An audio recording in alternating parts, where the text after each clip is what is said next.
Thank you for listening to Depictions Media Radio.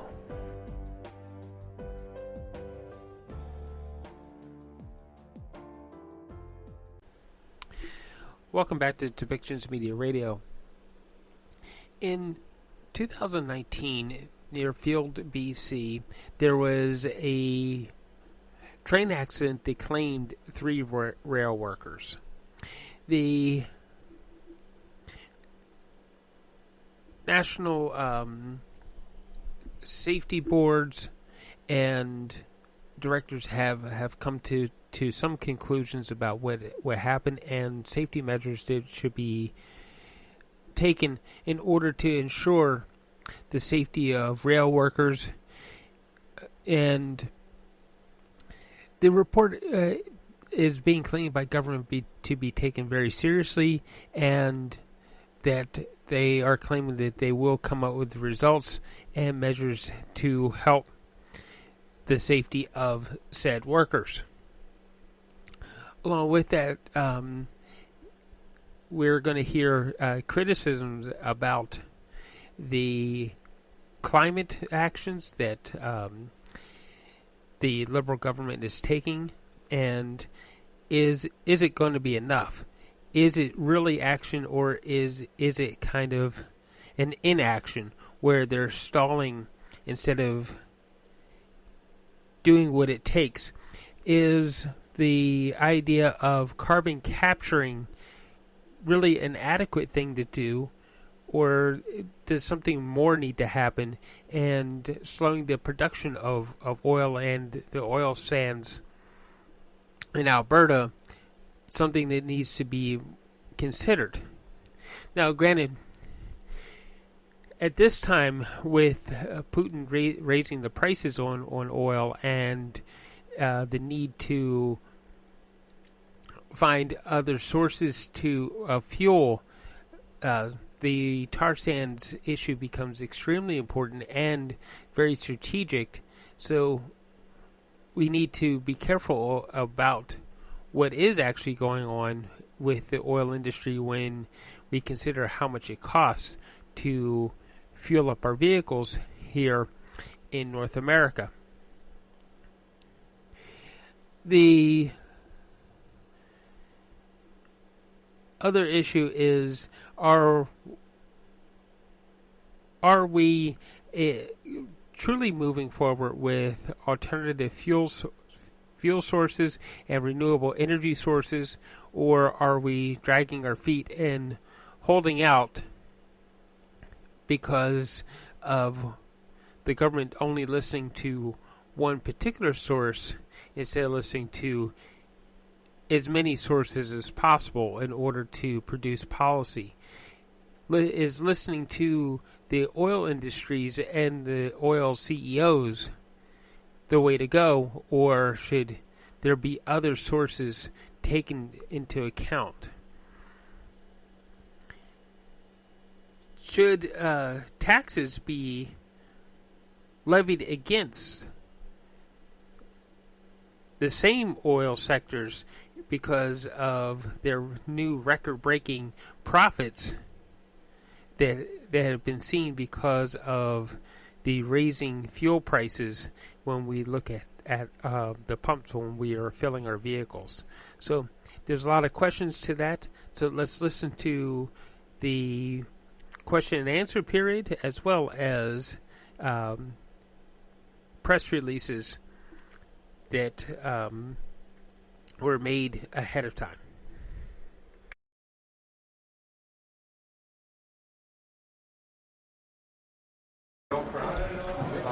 What are your reactions to it, and how will you be able to enforce the recommendations that CP change how it operates? First of all, it's a reminder to the tragedy, and my heart continues to go out to those who are affected, to the families of those who lost their lives. Look, the report came out today, and I want to thank TSB for their work. We're going to learn a lot from their report for their full investigation. They have recommendations. We're going to look into them and build on what we've done. Transport Canada has implemented immediate interim measures right after the tragedy. And now, based on the information, additional information that we got from TSB, we'll look into it and build on what we've done. Automatic braking systems. Could you move towards the automatic parking brake systems for freight trains? Look, the report came out today at noon. So we're going to look into it, and we're going to ensure that we have the highest safety standard in Canada. So just give us some time to look into the details of the report, but we are going to aim to get the highest safety standard in the world. Thank you. Today, we're reacting to a report from the Transportation Safety Board on the tragic 2019 rail accident that killed 3 men near Field in British Columbia. This is something that could have been prevented. This is a scathing report from the TSB. My thoughts today are with the families of the 3 men, and we continue to do everything that we can to push this government to take rail safety more seriously, to put proper regulations in place, and to finally stand up to the big rail companies and protect workers' lives. So the Parliamentary Standing Committee on Transportation has just completed hearings on rail safety. We heard from the union representing a lot of rail workers. We heard from other policy experts.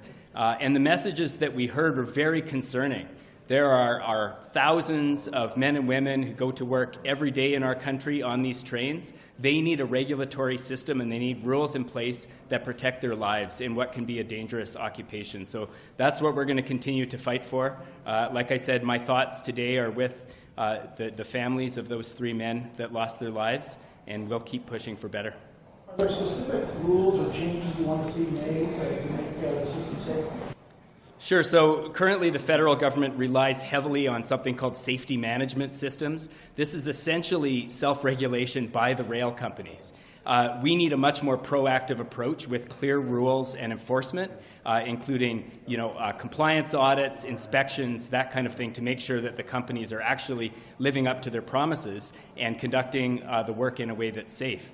So we've heard from the Auditor General on some of the shortcomings behind these safety management systems. Obviously, we need a better approach. When they were first brought in, they were meant as an additional layer of protection. Now they've become the primary tool for ensuring safety in the rail sector. And as we've seen with multiple accidents over the years, including fatal ones, they're not living up to the task. So we need this minister to do his job to protect rail workers and to ensure that the rail companies are held to a standard that would be expected by most Canadians. What do you think the whole of this is? Is it a question of money? Is it a lack of will? What's stopping the government from taking these actions? Sure. These are some of the most powerful corporations in our country. They hold an incredible amount of sway with this government. It's going to take a lot for this government to stand up to the rail companies, but it's incredibly important. In my community of Smithers, BC, there are hundreds of men and women that every single day get on these trains and transport loads up and down the railroad in all kinds of weather conditions with all kinds of hazards. We need to make sure that the rules are there to protect their lives, and their families expect nothing less. All right. Thanks, everybody. Donc, vous avez entendu M. Trudeau tantôt dire qu'il réclame l'expulsion, en fin de compte, de la Russie du G20. Quelle est la position du Bloc? Bon, on a déjà eu l'occasion de s'exprimer sur la question. Puis d'ailleurs, on vient de rendre hommage aux députés ukrainiennes qui sont présentement ici à Ottawa pour nous faire part de leurs attentes en termes d'armes, en termes d'aide militaire, en termes d'aide financière, d'aide humanitaire. Mais une des choses qu'elles nous ont demandé, c'est effectivement de continuer, de poursuivre l'isolement de la Russie sur la scène internationale, ce qui implique, selon elles, l'exclusion du G20, entre autres. Et pour notre part, on a déjà eu l'occasion de se prononcer sur cette question il y a de cela quelques jours.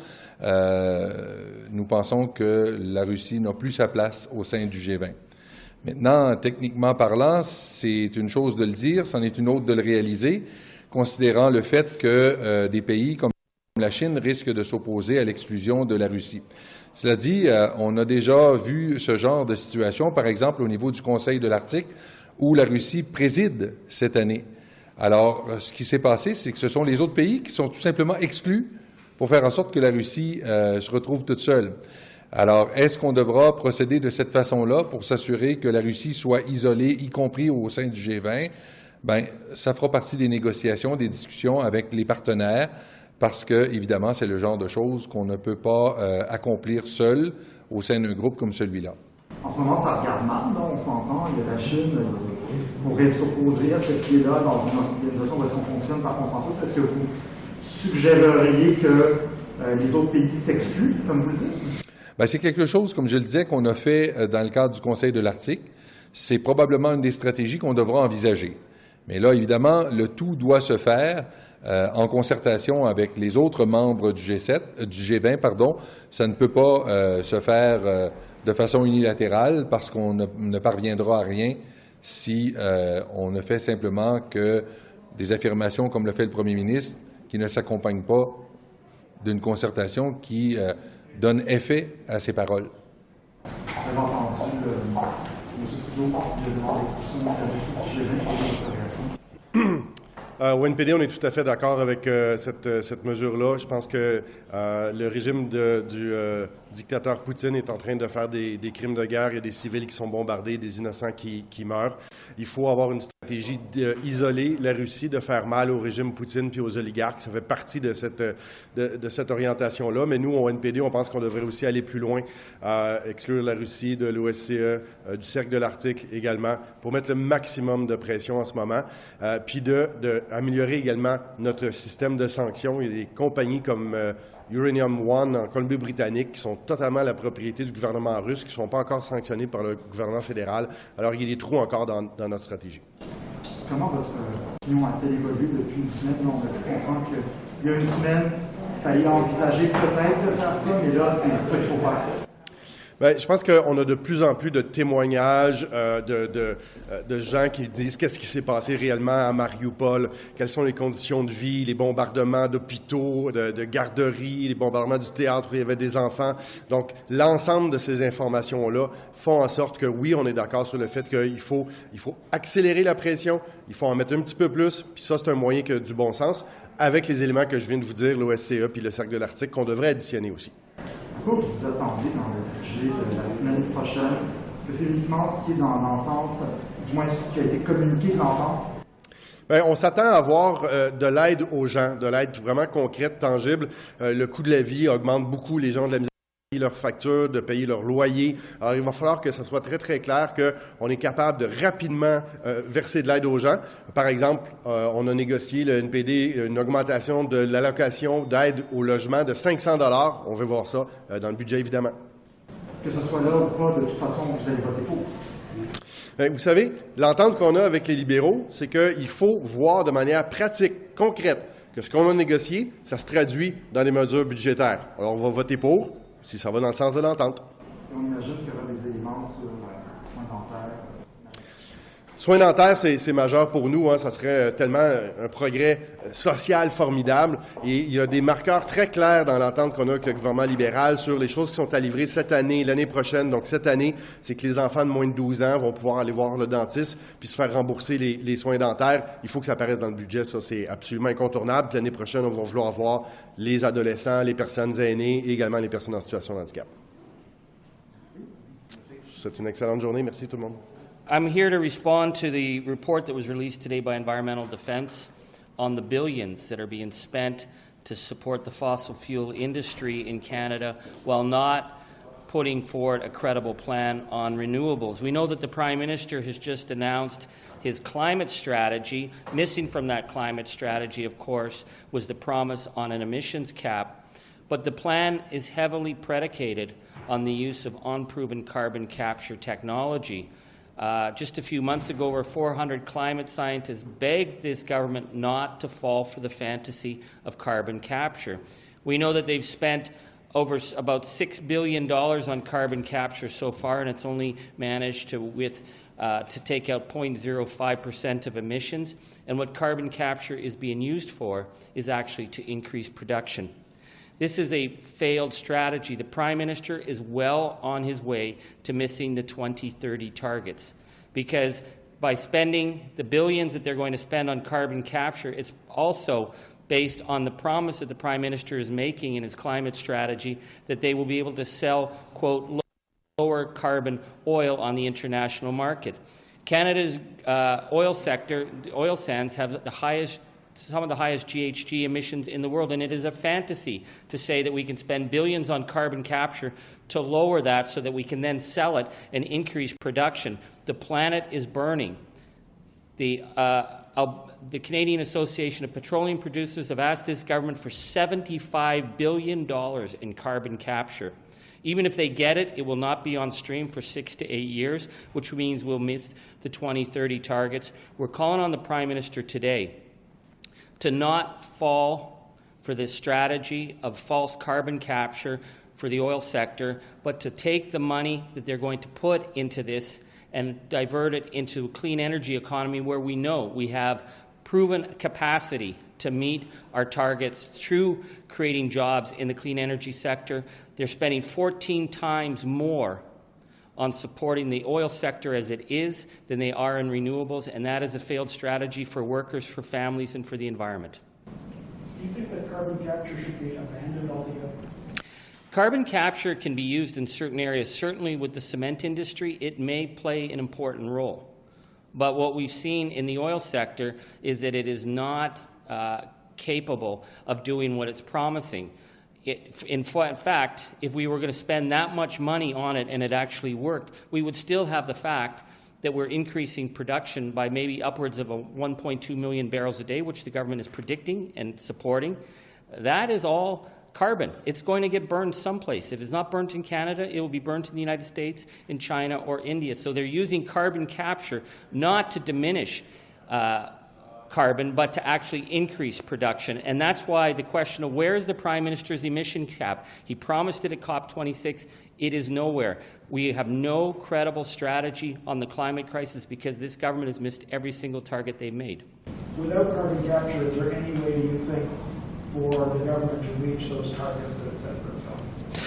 The government can certainly meet the targets, but to do that will mean a massive investment, particularly in Western Canada, where we have the capacity, we have the industrial power to create a clean energy economy, from geothermal through hydrogen. They're not making those investments. They're focused on the issues of the oil sector. And this is because there's been over 6,800 meetings with the oil sector in this government. They are listening to the tune of Big Oil, and Big Oil saying, let us try this unproven technology, and hopefully 8 years down the road, it will magically work. It hasn't worked up till now. It is not working. To put $75 billion in tax credits and public incentives into this guarantees that we will miss our 2030 targets and leave Canada in a situation of continuing to be an outlier on the world stage when it comes to the environmental crisis.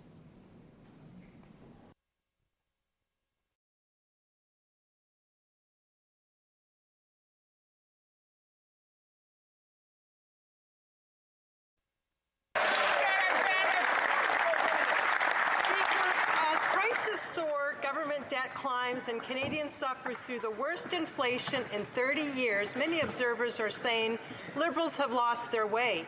Instead of presenting a responsible budget on Thursday, these NDP Liberals are going to be spending outrageous amounts of money on big, permanent programs, and that means more debt and more taxes. Is there anyone left on the Liberal side who would like to see a responsible budget? Or have they all turned into closet NDPers on this side of the House? The Honourable Minister. Thank the Honourable Member for her question. And the Conservatives continue to ignore the facts. Our GDP grew for the 8th consecutive month. We have recovered 112% of the jobs lost to the pandemic. 2021 was Canada's largest annual trade surplus at $6.6 billion. Households on average have more savings than debt, and S&P and Moody's reaffirmed our AAA credit rating. Those are the facts, Mr. Speaker. The Honourable Leader of the Official Opposition. Well, under previous Liberals like Jean Chrétien and Paul Martin, there was a sense of fiscal responsibility amongst their ranks. My, how these Liberals have changed. Even former Finance Minister John Manley said, tax and spend is not a growth agenda. We agree with John Manley. Canadians want a responsible budget that will deliver tax relief, not cost Canadians more. So will the Prime Minister listen to some reasonable people people in his party abandon his NDP ways and present a responsible budget? The Honourable Minister. After campaigning on a budget of a deficit of $168 billion, the Conservative opposition continues to flip-flop. On Mondays, it's do more for seniors. On Tuesdays, it's cut CPP. On Wednesdays, it's do more for small business. On Thursdays, it's block Bill C8. If the Conservatives want to help small business, farmers, teachers, and Canadians, they can do the right thing and support C8, Mr. Speaker. The Honourable Leader of the Official Opposition. Sounds like an NDP to me. Yeah. Speaker, Canadians deserve a break. They need a break. Conservatives have been asking for a solution to give them that break, like a GST holiday on fuel or an end to the ineffective and expensive carbon tax. We've been asking for practical things to help Canadians, but the NDP Liberals keep saying no. Are there any Liberal MPs on that side who believe that Canadians deserve a break, or have they all turned into NDPers who believe the left-wing dogma that if it moves or breathes, it must be taxed? The Honourable Minister. Mr. Speaker, our record is clear when it comes to supporting the most vulnerable Canadians with the cost of living. Today, we announced the implementation of a program that will provide high-speed internet at $20 a month for low-income seniors and families. We introduced the Canada Child Benefit, indexed for inflation, and lifted almost 300,000 children out of poverty. Our increases to the GIS have helped over 900,000 seniors. And from 2015, when we formed government, to 2019, we raised 1.38 million Canadians out of poverty. That's real progress for the most vulnerable, Mr. Speaker. The Honourable Member for Mégantic-L'Érable. Mr. Speaker, we're just days away from the Finance Minister's first NDP budget. NDP members have won. Unfortunately, there are no fiscally responsible Liberals left in this government. Gone are the days when a Liberal Finance Minister, like John Manley, would say taxes and spending are not a growth agenda. Mr. Speaker, what good is the Liberal Party if it is willing to sacrifice its values to achieve the NDP agenda? The Honourable Minister. Mr. Speaker, our programme is clear. Our GDP has gone up for the 8th consecutive month. We have recouped 112% of jobs lost in the pandemic, 3.4 million jobs, Mr. Speaker. And 2022 was the biggest economic trade surplus since 2008, $6.6 billion. Mr. Speaker, the reality is that the economy is booming. The Conservatives don't like it, but those are the facts. The Honourable Member for Mégantic-L'Érable. Well, that's how an NDP speaks, Mr. Speaker. Indeed, young families are seeing their dreams of home ownership turn into a nightmare. Inflation is at a 30-year high. Everything we buy costs more. And what is the Prime Minister's priority for Thursday's budget? Keeping the NDP happy with a long list of new permanent spending to keep him in office all the way until 2025. Never would Jean Chrétien, Paul Martin or John Manley have dared to sacrifice their party like that. It only took about 20 votes to buy Liberal values. Mr. Speaker, why are all Liberal MPs silent when Canadians desperately need a breath of fresh air, not new taxes? The Honourable Minister. Thank you, Mr. Speaker. I would like to thank my colleague from the other side for reminding Canadians that we are fiscally responsible and showing how previous Liberals and current Liberals have banked on helping the most vulnerable here in Canada. We have implemented the childcare benefit, which allowed 300,000 children to leave poverty for seniors. We've supported over 900,000 seniors. And just today, Mr. Speaker, we have implemented a programme to provide access for all vulnerable people. The Honourable Member for Saint-Jean. Mr. Speaker, today the entire community of healthcare professionals is calling for a public summit on health financing. A public summit including the federal government, the premiers of Quebec, the provinces and the territories, and all partners concerned. The entire healthcare community is fed up with federal underfunding that is negotiated piecemeal and hard behind closed doors. The entire community wants a sustainable and unconditional increase in health transfers. Mr. Speaker, the experts in healthcare are the ones who care for the people. Will the government convene a public summit to finally hear them? The Honourable Minister for Health. Thank you, Mr. Speaker. I would like to join my colleague in order to commend all healthcare workers, especially in Quebec, that have worked very hard over the past 2 years to protect us against COVID-19. Thanks to strong collaboration between all levels of government, we have saved tens of thousands of lives, tens of billions of dollars for families and small businesses. We are very proud of this result, Mr. Speaker, and we will continue to work together in order to continue moving forwards. The Honourable Member for Saint-Jean. General practitioners in Quebec, specialist physicians, haematologists, oncologists, nurses and other professionals of the FIQ, the professional and technical personnel of the health and social services sector, the FTQ, the CSQ, the CSN and the CSD, the PTSQ, all of them today are calling for a public summit on health financing. They're all saying that enough is enough. Ad hoc and systematically conditional contributions are unacceptable. When will a public summit be held? The Honourable Minister for Health. Thank you, Mr. Speaker. $63 billion. That is the investment that the government has done over the past 2 years. In support of this extraordinary work that my honourable colleague has enumerated, $63 billion to protect the health and safety of workers with exceptional results based on what would have happened under other governments, or if we would have been in another country, not Canada. So we're very proud of our results.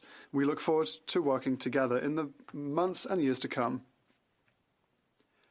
The Honourable Member for Rosemont-la-Petite-Patrie. Mr. Speaker, new IPCC report and new alarm bells. Humanity has less than 3 years to reverse the emissions curve to maintain a sustainable world. 3 years. Current emissions must be halved by 2030. This is an emergency and the Liberal plan is simply inadequate. It relies on technology that doesn't even work and continues to pour billions upon billions into fossil fuels. Increasing fossil fuel production is not the way to go. Will the Liberals put an end to subsidies to oil companies and invest in clean energy for our children's future? The Honourable Minister for the Environment and Climate Change. I'd like to thank my colleague for his question. As he knows full well, we have committed ourselves to eliminating oil company subsidies by 2023, 2 years earlier than all our other G20 partners. Last week we announced $9.1 billion extra on top of what we're already investing throughout Canada in order to make Canada a world leader in energy transition. Thank you, Mr. Speaker. The Honourable Member for Victoria.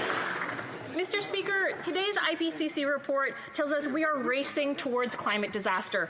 Worse still, we know what needs to be done, we have the tools, but this government is failing to act. There is no time left to delay. But the Liberals' emissions reduction plan is far from what's needed. They continue to hand out billions of dollars to big oil and gas instead of scaling up renewables and supports for workers. The world's top scientists are clear. It's now or never. So why is this government acting like there is no emergency? Hear, hear. The Honourable Minister of Environment and Climate Change. Thank you, Mr. Speaker. I thank my honourable colleague for her question. In fact, we are very seized with the emergency, which is why we presented the most ambitious, transparent and solid climate change plan we've ever seen in this country. And don't take it from me, Mr. Speaker. Take it from Greenpeace. Take it from Équiterre. Take it from la Fédération Canadienne des Municipalités, Mr. Speaker. Take it from Andrew Weaver, IPCC scientist and Mr. Speaker, I'm trying to... I was having trouble hearing there as well, so I'll let the minister maybe back up and re-answer that one. Thank you, Mr. Speaker. I was having problem hearing my own voice, Mr. Speaker. So our plan is such a good plan that organizations such as Greenpeace, the Canadian Federation of Municipalities, Équiterre... Order. I want to be able to hear the minister's answer. The Honourable Minister of Environment and Climate Change. Thank you, Mr. Speaker. I was saying that Andrew Reaver, IPCC scientist and ex-leader of the BC Green, said that with the plan we tabled last week, Canada reclaims its status as an international leader on climate change. Don't take it from me. Take it from him, Mr. Speaker. The honourable member for Abbotsford. Well, Canadians are facing sky-high inflation that has led to higher grocery and gas prices and a housing affordability crisis. They want real solutions from this government. They want a plan to fight the skyrocketing cost of living that has left so many behind. Another budget with an avalanche of spending will only fuel inflation, leaving future generations with more deficits and more debt to repay. To the Minister, will her upcoming budget present a plan to fight inflation, grow our economy, and return to balanced budgets? Hear, hear. The Honourable Minister. Mr. Speaker, the opposition is raising the issue of affordability. So let's go to the facts. Our government lowered taxes on the middle class and raised it on the wealthiest 1%. Conservatives voted against that. We created the Canada Child Benefit and indexed it to inflation. The Conservatives voted against that too. We provided seniors with 75 age and over a $500 payment last summer. They voted against that. They voted against C2. They're on track to vote against C8. Why don't they just double down on affordability and vote with us on C8? The honourable member for Abbotsford. Mr. Speaker, my question is to the Minister. Money doesn't grow on trees. Virtue signaling doesn't feed people or put gas in your car. It doesn't buy you a home. What Canada needs is a plan for growth with investments in jobs and productivity. We need a budget that has a real debt management strategy with a firm fiscal anchor and a clear path to returning to balanced budgets. So will the upcoming NDP, the SpendyP Liberal budget, include a plan to control inflation, a strategy to grow our economy, and a return to balanced budgets?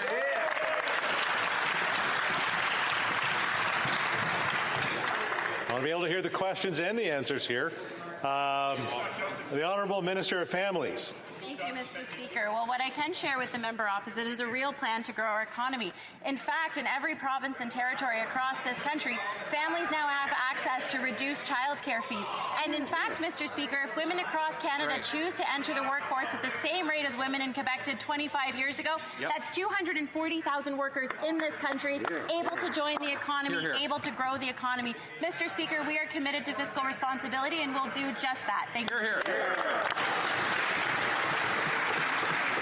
The honourable member for Simcoe North.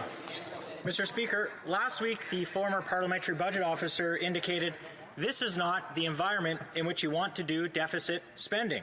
The economy is in recovery, unemployment is low, and the Bank of Canada is struggling to deal with inflation that we haven't seen in 30 years. Does the Minister of Finance realize that additional spending risks making inflation worse? Yes or no? The Honourable Minister of Tourism and Associate Minister of Finance. Well, thanks very much, Mr. Speaker, and I'll remind Canadians and the opposition that they campaigned on deficit spending of $168 billion. Our fiscal prudent plan, which will be revealed in the budget later this week, is going to continue making investments in Canadians, but also set us on a very prudent course for the future. Our GDP is now above pre-pandemic levels. We've recovered 3.4 million jobs. We came into this crisis with the lowest debt to GDP ratio in the G7, and after investing $500 billion in Canadians, still the lowest debt to GDP ratio in the G7. The honourable member for Simcoe North. Mr. Speaker, I guess if everything's so good, why do we need to keep spending? The government's only answer to every problem is to spend more money, but now the chorus of warnings is growing. Just last week, Scotiabank said spending commitments undermine the government's ability to tackle inflation. Even Stephen Poloz and former Liberal Finance Minister agree that now is not the time for stimulus. For a government who claims to listen to the experts, why are they burying their heads in the sand when it comes to inflation, out-of-control spending, and affordability? The Honourable Minister of Families. And what the opposition clearly doesn't understand is that it's important for us to support Canadians when they need that help. In fact, in 2015, we brought in the Canada Child Benefit. Fact, that party voted against it. Mr. Speaker, we also brought in universal, affordable, accessible, quality childcare across this country. And what did that opposition party say? They were going to get rid of it if they were elected. Thank goodness, Mr. Speaker, they didn't, because we've got Canadians' backs and we'll continue to do that. Thank you, Mr. Speaker. The Honourable Member for Louis Saint Laurent. Mr. Speaker, food prices are rising, rent is going up, gas prices are going up, and the government does nothing. Even worse, the new NDP Liberal Alliance means that taxes went up again last Friday. That is the signature move of this new government. My question to the Finance Minister is as follows. Can she look Canadians right in the eyes and ensure that she will do what she can do as Minister for Finance to say that she will at least control expenditures to reduce inflation in Canada? The Honourable Minister. Mr. Speaker, I think it's important for Canadians to look at the facts because Conservatives seem to ignore them. According to our plans, single mothers with 2 children will receive $13,600. In Saskatchewan, they will receive about $1,000 back because of the carbon fund. Students will save $3,000 because of our plans. We are here to tackle affordability, and that's what we will continue to do, Mr. Speaker. The Honourable Member for Louis Saint-Laurent. Monsieur le Président, vous savez...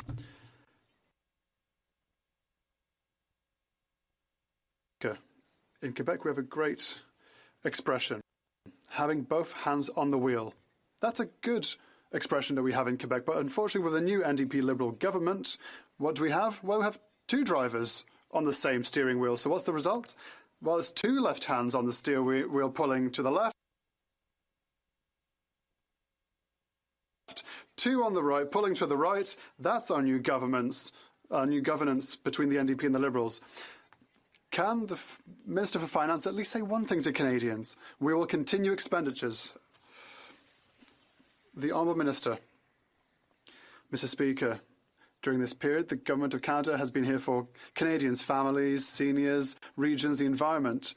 Former Liberal Prime Ministers approved of this. Paul Martin, Jean Chrétien, Jean Charest, all these people approved of our measures. At the same time, the Conservatives are pushing towards the right ever more. So why do we need the Conservatives when we have Maxime Bernier who's already there for us?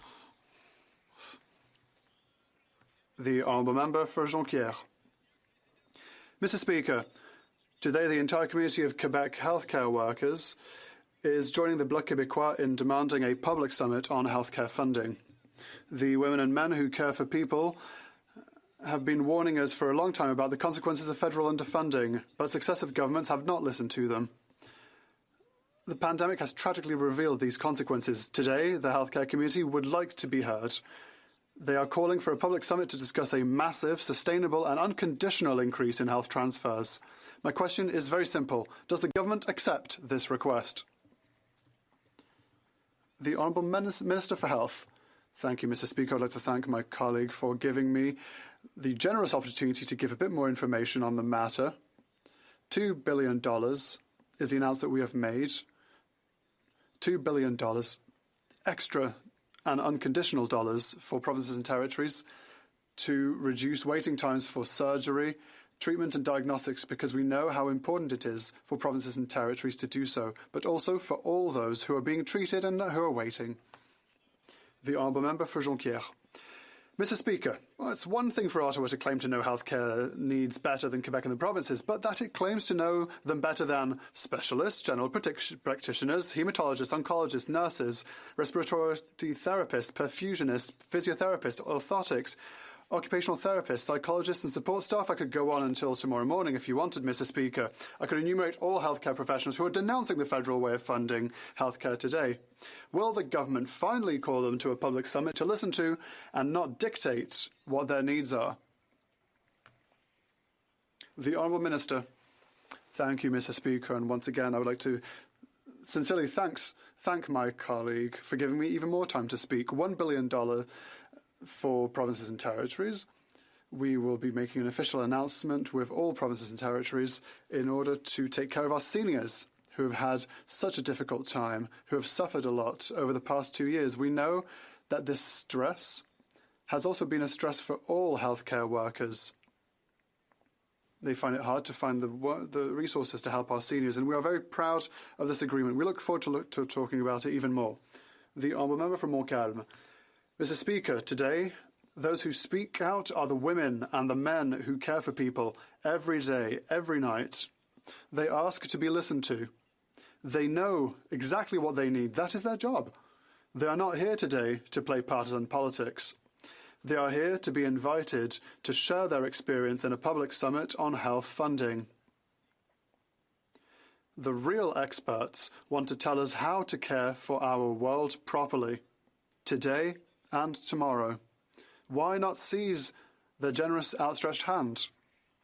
The Honourable Minister for Health. Thank you, Mr. Speaker. Once again, a big thank you for giving me the opportunity to give you more information to talk about the millions of dollars for mental health, for which we already have a budget, and we look forward to be able to transfer them to provinces and territories in order to take care of people's mental health. We know how important mental health is and how much people have suffered, especially healthcare workers who have had difficulty to do their work over the past few months when it comes to physical and mental security and safety for them. So it's great news once again, another $3 billion to help provinces and territories. The Honourable Member for Central Okanagan, Similkameen Nicola. Mr. Speaker, promises of housing affordability are a complete joke under this government. For example, housing prices in Toronto are up over 36%, Montreal, Vancouver up over 20%, Calgary, Ottawa up 16%. All of these urban centres are full of hardworking young people who just want to get out of their parents' basement. When will the SPENDP Liberal MPs join Conservatives and demand a real housing affordability plan that will actually help these young people, these first-time home buyers? The Honourable Minister. Mr. Speaker, I appreciate the question. I wish the Honourable Member had a conversation with the Honourable Member from Stormont, Dundas, South Glengarry, who said that we should end the first-time home buyer incentive, precisely the program that is meant to help Canadians access the dream of home ownership. He should have another conversation with a Member of Parliament from... I'm having trouble hearing the Minister. Could we get him to start again on his answer? The Honourable Minister of Housing. Mr. Speaker, the problem is they talk about home ownership, but every single program that we have in place to help first-time home buyers, they oppose it. They've actually said publicly, the Honourable Member from Stormont, Dundas, South Glengarry wants to end the first-time home buyer incentive. The Honourable Member from Calgary Centre spoke against his opposition to the measure to put a tax on foreign non-resident home buyers. And just recently, the Honourable Member from Mission Matsui Fraser Canyon tried to table the Conservative platform in this House, which doesn't contain the words affordable housing, Mr. Speaker.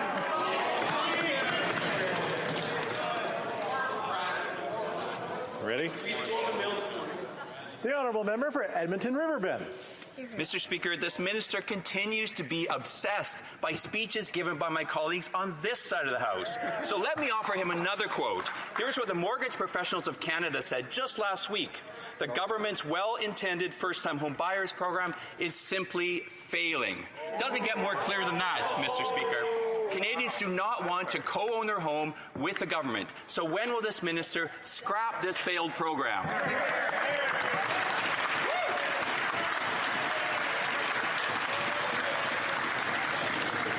The Honourable Minister of Housing. Mr. Speaker, we intend to move forward to increase housing supply. We intend to move forward with enhancing the first-time home buyer incentive.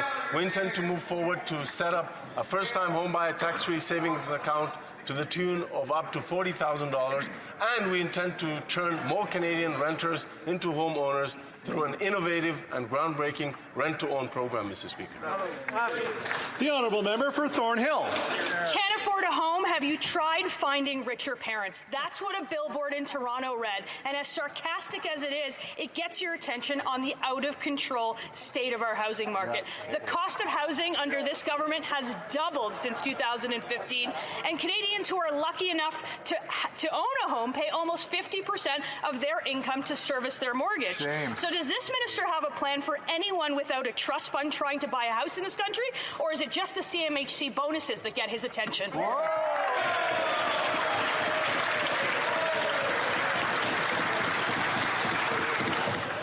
The Honourable Minister of Housing.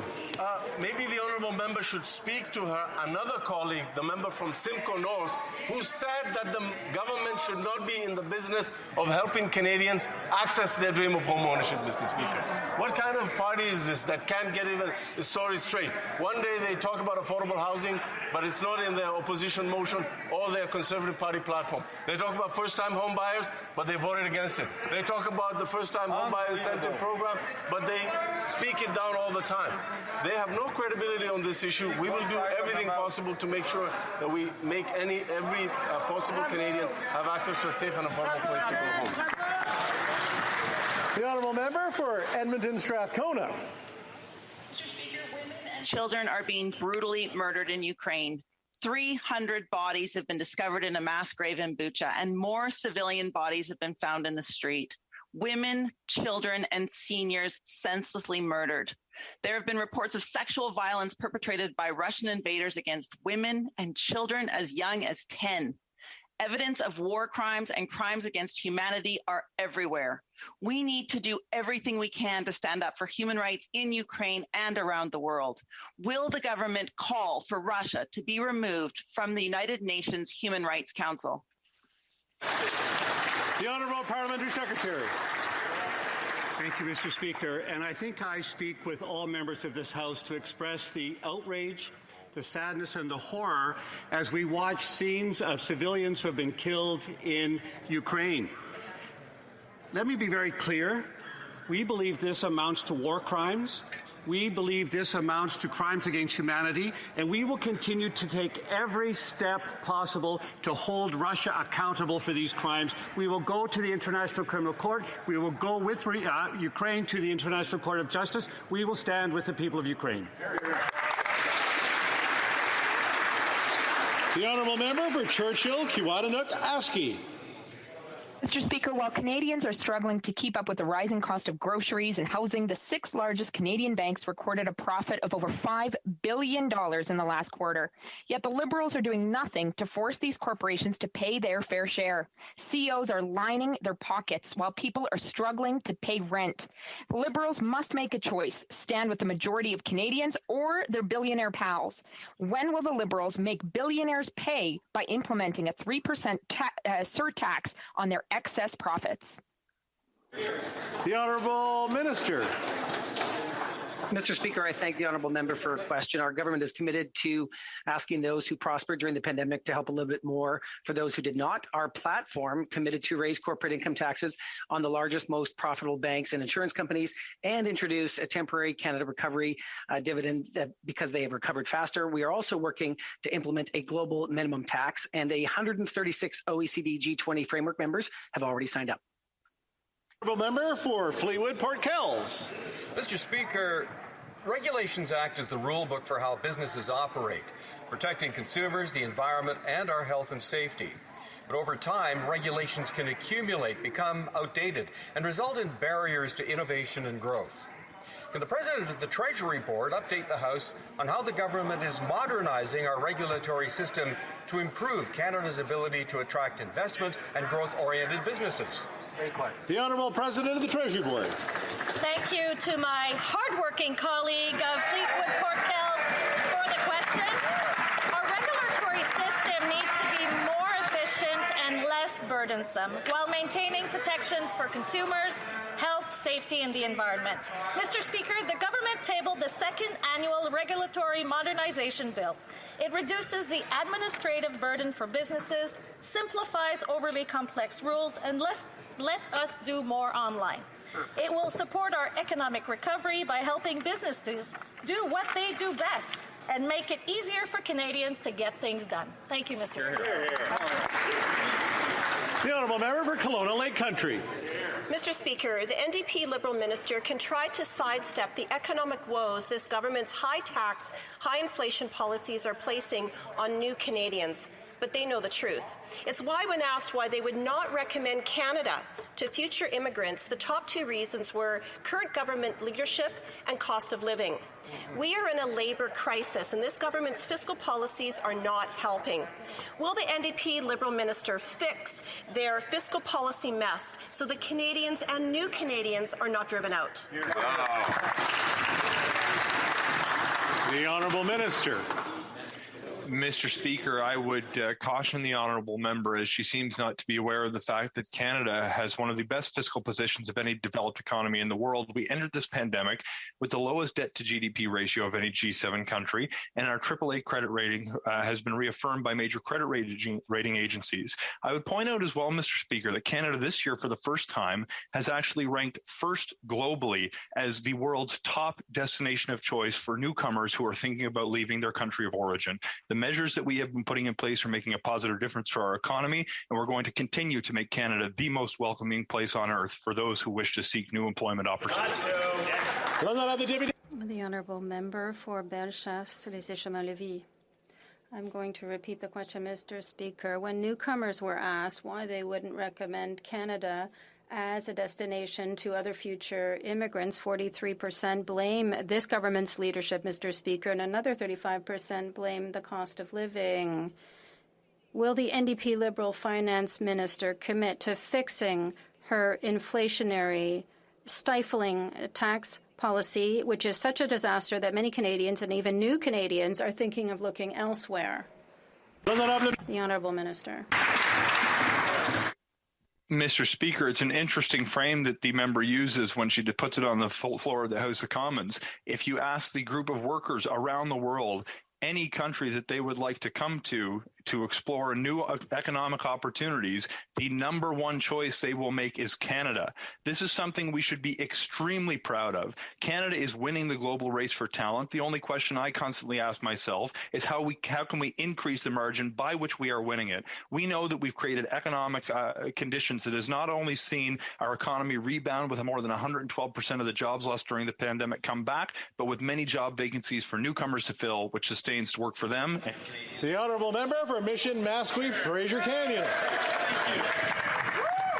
You know, Mr. Speaker, hearing the commentary today, I think there's one thing that all British Columbians can agree on, irrespective of party, is that the Government of Canada has a role to play in helping rebuild British Columbia. So in this week's budget, can the government let us know whether there's going to be additional funds on top of the $5 billion for dike infrastructure, for road repair, for First Nations emergency management and supplies? British Columbia needs it. Will the government be there to help rebuild my province? Thank you, Mr. Speaker.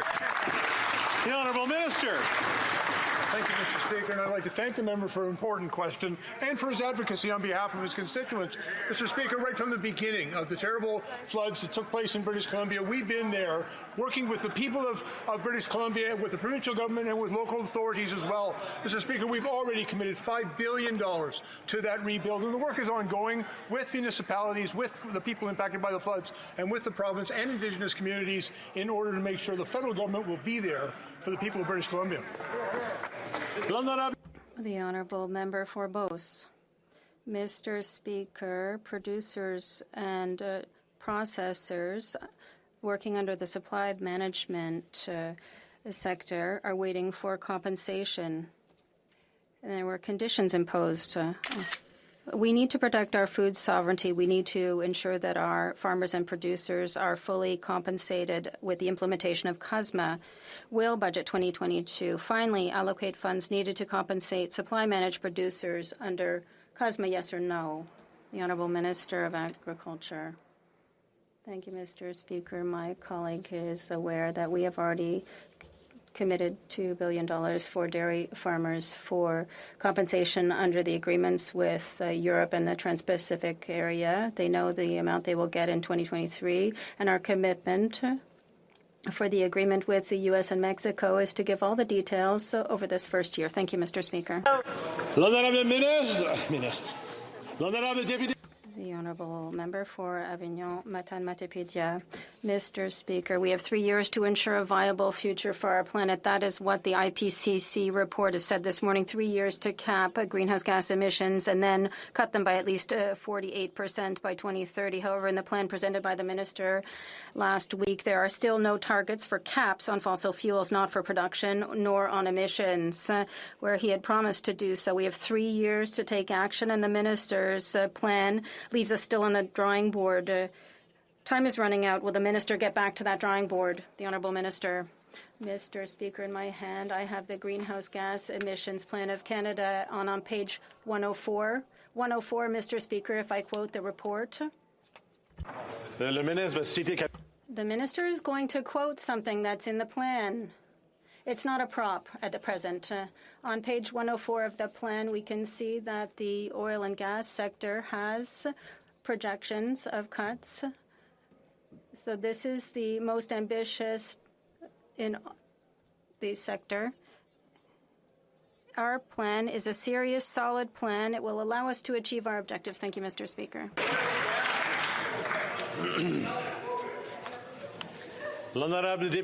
The Honourable Member for Avignon-Matane-Matapédia. Mr. Speaker, what the IPCC report says is that we have 3 years to cap and then reduce greenhouse gas emissions. The UN Secretary General even said, and I quote, that investing in new fossil fuel infrastructure is morally and economically a folly, Mr. Speaker. This brings us to the new Bay du Nord oil project. This project is nothing more than folly.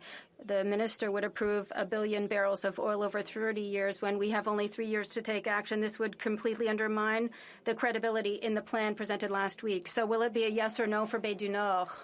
The Honourable Minister. Thank you, Mr. Speaker. And I would remind my honourable colleague that our plan, which is based on projections by the Energy Board, allows us to attack emissions. And I would like to quote the Secretary General of the Suzuki Foundation says this plan has the best chance of success of all previous Canada's previous plans. In Equateur, they said, finally, because we finally have a detailed strategy.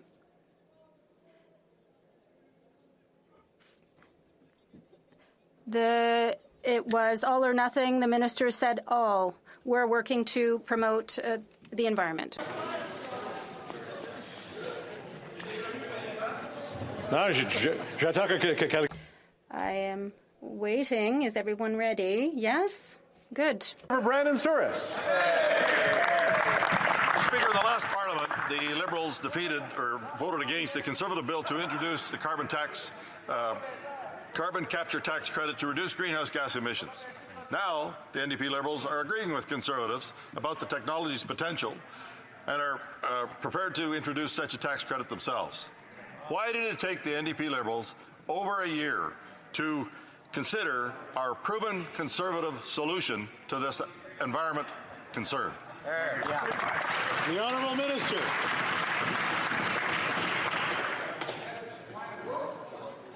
The Honourable Minister online? No. Mr. Speaker. The Honourable Minister online. Okay, I'm getting... Mr. Speaker, climate change is the greatest long-term threat of our country. It's an existential threat, and yet we know that a market mechanism and an important mechanism is climate capture, use, and storage. Important investments were made in Budget 21. We have put on the floor of the House the emissions reductions plan. It's an ambitious plan. It's an important plan, and we will continue to work with industry and all stakeholders to make sure that we get to where we need to get to save the planet and have good, long-paying jobs across the country. The Honourable Member for Calgary Centre. Well, Mr. Speaker, the International Energy Agency has stated that carbon capture, utilization and storage is the most near-term available technology to mitigate climate change, and deployment will amount to approximately 7% of the world's GHG reduction targets. Canada was at the forefront of developing carbon capture. Billions of dollars have been spent by industry and governments to advance the technology, making it a Canadian technology champion. Will this government commit to ensure this environmental leadership remains in Canada, or will we see more in action that will move more jobs to the United States? The Honourable Minister of Environment. Mr. Speaker, to fight climate change, we need all available technologies, and that's exactly what our approach has been so far. We have, in Budget 2021, committed to put in place a tax incentive for carbon capture and storage, which is in fact featured in today's IPCC report as a technology we absolutely need to tackle climate change. We shouldn't put all our eggs in that basket. It is part of our plan. 5% of our plan rests on carbon capture and storage, but we need to invest in transit, Mr. Speaker. We need to invest in solar, in wind, in electrification. By doing all these things, we'll get to our target, Mr. Speaker. Thank you. The Honourable Minister. I don't know where I'm getting this one. The honourable member for Calgary Centre. The Minister of Natural Resources told delegates at the IEA meeting he would be implementing a 45Q type regime to capture carbon in Canada. The American 45Q tax credit has pulled investment away from Canada because it includes enhanced oil recovery. Yet the same minister co-wrote an article saying that EOR should not be part of our carbon capture regime. So one story to people who know what's required, and another when you're pandering to special interests at home. Which side of his mouth will the minister be talking out of now, and how many more jobs do we have to lose to the United States? Yes. The Honourable Parliamentary Secretary. Well, I'm happy, in fact, that I have another opportunity to point out that the United States, in fact, is also working towards renewables and towards cleaner energy. In fact, the U.S. Secretary of Energy, Secretary Granholm, specifically said the Biden administration is aggressively investing in a wide range of clean energy technologies which will grow our economy, create good-paying jobs, lower costs for American families, and combat the climate crisis. Sound familiar? That's what we're doing right here in Canada. We are building a sustainable, clean economy for sustainable jobs for the future. The Honourable Member for Châteauguay-Lacolle. Thank you, Mr. Speaker. Last week, the Prime Minister announced the government's plan to reduce greenhouse gas emissions by at least 40% by 2030. Canadian farmers are on the front lines of climate change, and their actions are essential in order to achieve Canada's climate targets. The plan provides over $1 billion to the farm sector for this. Can the Minister for Agriculture and Agri-Food explain to the House how the agricultural sector will benefit from under this new plan? The Honourable Minister of Agriculture. Thank you, Mr. Speaker. I want to thank my colleague from Châteauguay-Lacolle for her commitment to producers. They are, in fact, essential partners in our fight against climate change, and that is why our plan to reduce greenhouse gas emissions provides for incentives for farmers and producers who adopt good practices, such as regarding the use of fertilizers, $100 million for fundamental and applied research and the transfer of knowledge, etc. Thank you, Mr. Speaker. Mr. Speaker, so many small and medium-sized businesses in my riding of Langley-Aldergrove tell me that one of their biggest challenges is to find good workers with the skills and knowledge needed for today's economy. Now, we know that many young people and new immigrants are anxious to get to work, but if this economy cannot produce the products and the services and the workers that the economy needs, we have inflation. When will this government realize that its mismanagement of the economy is hurting so many Canadian businesses and workers? The Honourable Minister. Mr. Speaker, I'm happy to share with this House all the good work our government is doing to address labour shortages, whether it's attracting talent from around the world to Canada, including additional measures announced today under the Temporary Foreign Worker Program. It's about investing in the next generation of workers through the Canada Student Loans and Grants Program. It's about maximizing workforce participation of workers who are in this country and ready to work. That's Indigenous youth, that's persons with disabilities. It's about investing in things like childcare and transit and housing so people can live and work and play near where they work. There's so many things we're doing, Mr. Speaker. I will need another question. The Honourable Member for Northumberland, Peterborough South. Just might be in luck. Mr. Speaker, Belden, a manufacturer in my riding, has been struggling with their expansion. They need 2 engineering experts from India to train Belden engineers, machine operators, and local installers. Work permits from India are taking well over a year in processing time. Belden is coming close to a standstill. Layoffs are close. Mr. Speaker, when will this NDP Liberal finally take ownership of the unacceptable processing times and stop putting Canadian businesses at risk? The Honourable Minister. Mr. Speaker, there's a number of things that we've advanced to address processing times, and I would point out that chief amongst them is an $85 million investment across 5 lines of business, including work permits that were included in the economic and fiscal update, which the Conservatives continue to delay. In addition, we've hired more than 500 staff who are fully trained in producing now. We are modernizing the way we do immigration with a new digital platform. And Mr. Speaker, I'm proud to share that in the immigration levels plan that I tabled just a few months ago, we have set the most ambitious force for immigration in the history of Canada because we know it's good for the economy, it's good for jobs, and it's good for our communities. The honourable member for Niagara Falls. Mr. Speaker, on July 1st, wineries in my riding producing 100% Canadian-grown wines will now be hit with the excise tax. This is the result of this government's failure to protect the sector and the 2006 excise exemption that Conservatives provided to allow the industry to flourish. To help mitigate uncertainty, the wine industry is asking the federal government to confirm it will not apply the excise tax to wine products bottled before July 1st.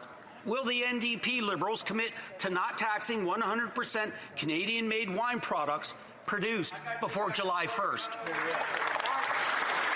The Honourable Minister.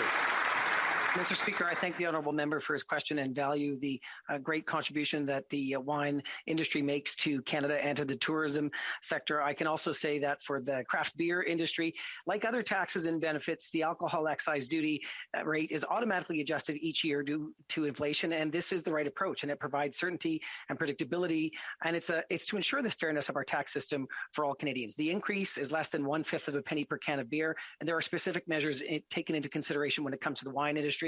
We're going to continue to support the industry. We're going to continue to support jobs across the country, Mr. Speaker. The Honourable Member for Laval-Les-Îles. Afghanistan is dire. For the year 2022, the United Nations estimates that 24 million people inside Afghanistan require humanitarian assistance. This represents half of the population. The rise to power of the Taliban has made the humanitarian crisis much more important, especially for women and girls who are the primary victims of the situation. Can the Minister of International Development inform this House of what Canada is doing to support the Afghan people? Thank you, Mr. Speaker. Honourable Minister of International Development. Mr. Speaker, I'd like to thank my honourable colleague for his strong advocacy for the Afghan people. Afghanistan is suffering from a humanitarian crisis. And this is why last week I announced that Canada is providing an additional $50 million for a total of $143 million in 2022 to help support the people of Afghanistan. This assistance will be delivered through our partners and will provide life-saving assistance such as food, nutrition, and medical support for the Afghan people, particularly for women and girls. Thank you. The Honourable Member for Nanaimo Ladysmith. Mr. Speaker, across Canada, declining habitat and years of poor management have put Canada's fish stocks at risk. Coastal communities and workers are feeling these impacts firsthand. They want to be part of the solution to protect our marine ecosystems, but they're being left behind by a lack of support by this government. Instead of fighting with workers trying to make ends meet, will the minister confirm that a fair transition plan for workers across Canada's fishing industries will be part of the budget? The Honourable Minister. Thank you, Mr. Speaker, and thank you to the member for the question. Clearly, I will not be talking about what's in the budget, but what I will say is that we're very committed to growing our fish and seafood sector, which means having sustainable stocks. And so we're working on that, as well as transitions to bring more Indigenous communities into being able to satisfy their rights to fish, while working with the harvester community on this transition. So, Mr. Speaker, I'll continue to be engaging with all of the stakeholders to have the best possible way forward. The Honourable Member for Spadina, Fort York. Mr. Speaker, I've received many emails from constituents calling for the government to support a people's vaccine. The Prime Minister had joined EU leaders to pledge that future COVID-19 vaccines developed with government support would be for the global public good and be made available, affordable, and accessible. That pledge appears abandoned. Mr. Speaker, it's unacceptable that 3 billion people are still waiting for their first vaccine. Fighting COVID abroad fights COVID here at home. It protects Canadians, small businesses, and jobs. Will Canada endorse a TRIPS waiver to permit the temporary global transfer of vaccine-making technology, as called for in a motion by the Honourable Member for Beaches East York? The Honourable Minister. Speaker, one thing I can assure the member and this House, that Canada is doing its part to making sure that we provide vaccine for around the world. In fact, actually, I was in Senegal and Ghana, and in particularly in Ghana, where we received, where I was there, we received 300,000 doses of vaccines. So we're working with our partners with the WHO and COVAX to making sure that the world gets vaccinated. Thank you. And that's all the time for question period. This show has been produced by Depictions Media. Please contact us at depictions.media for more information.